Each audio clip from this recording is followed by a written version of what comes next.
She said she cheated because she wanted to feel young again.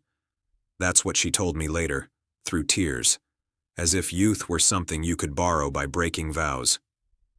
At the time, though, I didn't know any of that. All I knew was that my wife had started disappearing into herself, then out of the house.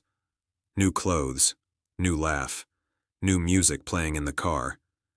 She'd stand in front of the mirror longer than usual, tilting her head like she was searching for a version of herself she'd misplaced. I thought it was a phase, a midlife itch. I told myself love meant patience. The motel was how I found out. I wasn't spying. I was fixing a billing issue on our joint card when the charge popped up. Cheap motel, edge of town, paid in cash but logged anyway. Same charge, same day, every week. My hands went cold.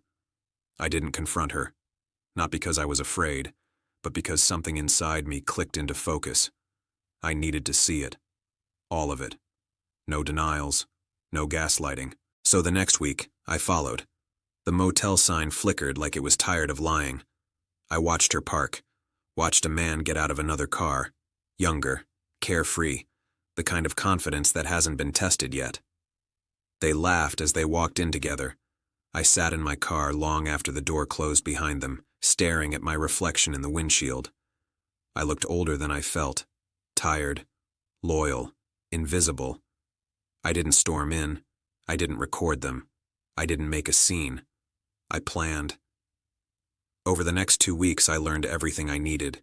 Room number, schedule, his name, his age, his tendency to brag online about living free and no drama. He didn't know about me. She had framed herself as trapped, married too young, lonely, needing to feel alive. That story always works on men who think they're the escape. The revenge gift wasn't explosive. It wasn't cruel. It was precise.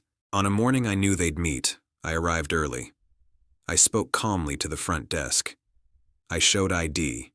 Same last name as the reservation. The clerk didn't ask questions. They never do. Inside the room, everything smelled like cheap soap and desperation. I didn't touch their things. I didn't damage anything. I left 3 items. The first was a framed photo, placed carefully on the bedside table. It was our wedding photo. The one where she's laughing, young already, before she decided that wasn't enough. The second was a sealed envelope on the bed.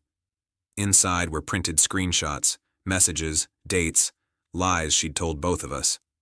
At the top, one line in bold: "You're not her escape. You're her midlife crisis." The third was for her. A small box wrapped neatly like a gift. Inside, a mirror. On it, written in red marker: "You were already young. You just forgot who you promised." I left without rushing. I didn't need to be there for the reaction. But I heard about it anyway. She came home that afternoon before I did, eyes swollen, hands shaking. The man had bolted the moment he realized the truth. Blocked her. Deleted everything. Youth tends to run when responsibility shows up. She collapsed onto the couch when I walked in. "I messed up," she sobbed. "I didn't mean for it to happen. I just wanted to feel wanted again." I didn't raise my voice. "I wanted to feel respected," I said. "So we're even." She begged, promised therapy, promised honesty, promised she'd do anything. She knelt in front of me like that would rewind time. "I'll fix it," she said. "Please forgive me." I looked at her and realized something quietly devastating. Forgiveness isn't the same as staying. "I forgive you," I said. "I just won't be married to you." That broke her more than anger ever could. The divorce was calm, clean, no yelling, no revenge beyond the truth she had to carry. Friends learned why.